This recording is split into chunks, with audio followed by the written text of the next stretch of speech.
ಎಲ್ಲ ಕೇಳುಗರಿಗೂ ನಮಸ್ಕಾರ. ಜ್ಞಾನಮೇ ಬೆಳಕು ಮಂಕುತಿಮ್ಮನ ಕಗ್ಗ ಸರಣಿ ಕಾರ್ಯಕ್ರಮ 282ನೆಯ ಸಂಚಿಕೆ. ನಾನು ನಿಮ್ಮೊಂದಿಗೆ ಕರುಣಾಕರ ಬೆಳಕೋರು. ಕಗ್ಗ ಗಾಯನಕ್ಕೆ ಧ್ವನಿಯಾಗಿದ್ದಾರೆ ವಿದ್ವಾನ್ ಸುರೇಶ್ ರಾವತ್ತೋರು. ಬನ್ನಿ ಕೇಳುಗರೆ, ಈ ದಿನದ ಕಗ್ಗ ಮಾಲಿಕೆಯಲ್ಲಿ ಮಾನ್ಯ DVG ಅವರ ಕಗ್ಗವನ್ನು ಕೇಳಿ ಬರೋಣ.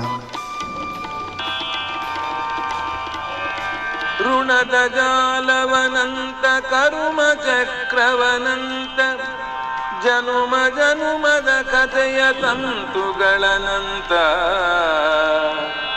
ಋಣದ ಜಾಲವನಂತ ಕರುಮ ಚಕ್ರವನಂತ ಜನುಮ ಜನುಮದ ಕಥೆಯ ತಂತುಗಳನಂತ.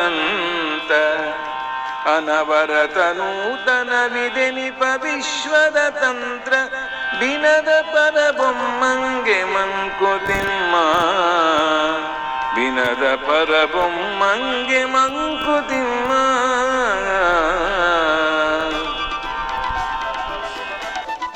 ಬಂಧುಗಳ, ಈ ಜಗತ್ತಿನಲ್ಲಿ ವಸ್ತು ವ್ಯಕ್ತಿಗಳೊಂದಿಗೆ ನಮ್ಮ ಸಂಬಂಧವನ್ನು ಕಳಚಿಕೊಳ್ಳಲು ಸಾಧ್ಯವಿಲ್ಲ. ಅದು ನಿತ್ಯ ನಿರಂತರವಾಗಿರುವಂತಹದ್ದು.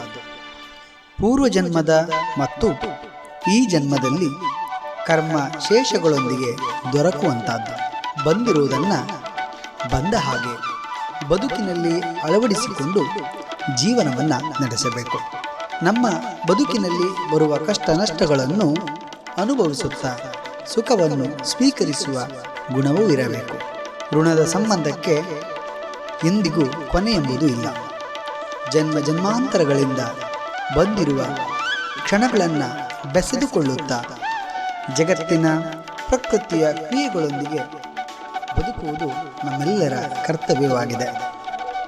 ಈ ಜಗತ್ತಿನಲ್ಲಿ ಭಗವಂತನ ಲೀಲಾ ವಿನೋದಕ್ಕೆ ಎಣೆ ಎನ್ನುವುದು ಇಲ್ಲ. ಇಲ್ಲಿ ನಡೆಯುವ ಎಲ್ಲ ಆಗು ಹೋಗುಗಳನ್ನು ವೀಕ್ಷಣೆ ಮಾಡುತ್ತಾ ವಿನೋದದಲ್ಲಿ ಎಲ್ಲರನ್ನು ಸಲಹುತ್ತಾನೆ ಎಂಬ ವಿಚಾರವನ್ನು ಮಾನ್ಯ DVG ಅವರು ಈ ಕಗ್ಗದಲ್ಲಿ ಉಲ್ಲೇಖಿಸುವುದನ್ನು ಕಾಣಬಹುದು. ಬಂಧುಗಳ, ನಾಳೆ ಇನ್ನೊಂದು ಕಗ್ಗದೊಂದಿಗೆ ನಾವು ಬರುತ್ತೇವೆ. ಅಲ್ಲಿಯವರೆಗೆ ನಮಸ್ಕಾರ.